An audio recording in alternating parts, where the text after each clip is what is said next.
Bonjour et bienvenue sur la chaîne ADPM. Je suis Grégory et aujourd'hui je vais vous expliquer comment changer les charnières de porte sur votre four.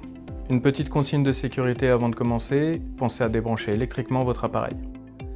Vous aurez besoin de changer la ou les charnières de porte si jamais celle-ci ne se ferme plus correctement ou qu'elle descend trop bas lors de l'ouverture. Les outils qu'on va utiliser pour cette réparation.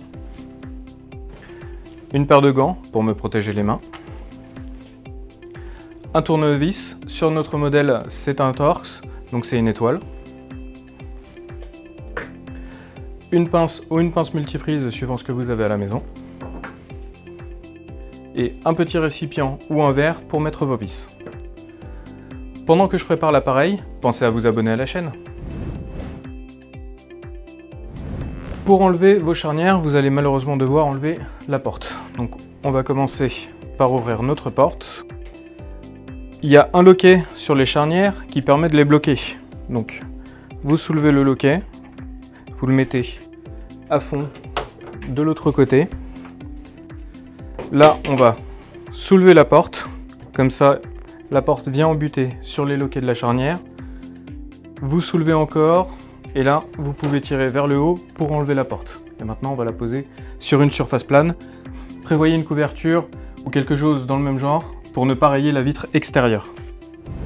Maintenant que vous avez votre porte sur une surface plane, on va pouvoir accéder aux charnières. Pour ça, il va falloir enlever la vitre intérieure. On a sur la chaîne une vidéo spécifique pour démonter la vitre intérieure. Là, sur notre modèle, il faut juste enlever l'enjoliveur et tirer sur la vitre. Ce qui nous permet ensuite d'accéder à nos deux vis de charnière. Maintenant qu'on a dégagé l'accès en enlevant notre vitre intérieure, on peut accéder à nos vis qui maintiennent les charnières, donc ici et là. N'oubliez pas votre petit récipient. Maintenant qu'on a enlevé nos deux vis, on a juste à tirer sur la charnière pour la faire sortir. Voilà, maintenant que vous avez enlevé votre charnière, c'est la même chose de l'autre côté. Alors, quand elles arrivent par contre, elles ne sont pas toujours pliées avec le loquet directement mis en place. Il faudra peut-être pousser, faites attention par contre parce que c'est très dur, pour pouvoir mettre le loquet en position pour pouvoir remonter la porte. Également, quand elles arrivent, comme elles n'ont pas de sens, les trous pour les charnières ne seront pas filetés, comme celui-ci par exemple. Et du coup, le premier vissage va être très dur parce que vous devrez créer le filetage dans la charnière. Maintenant qu'on a notre nouvelle charnière, on va pouvoir la remonter. Alors, il y a juste à la faire coulisser. Vous la mettez jusqu'au fond et maintenant vous pouvez mettre vos vis. Maintenant qu'on a remonté notre charnière, on va profiter qu'on n'a pas encore remis la vitre intérieure pour faire un coup de nettoyage sur l'intérieur de la porte. Utilisez soit un peu de nettoyant vitre comme je prends là, ou alors si votre vitre est vraiment très sale, vous pouvez utiliser une éponge avec de l'eau et du liquide vaisselle, mais surtout pas le côté grattant parce que sinon vous allez rayer votre vitre. Maintenant qu'on a fait notre nettoyage, on reprend notre vitre intérieure, on la positionne sur ses guides et on la fait coulisser. Il y a deux ergots en bas qui maintiennent la vitre intérieure sur la contreporte. Voilà.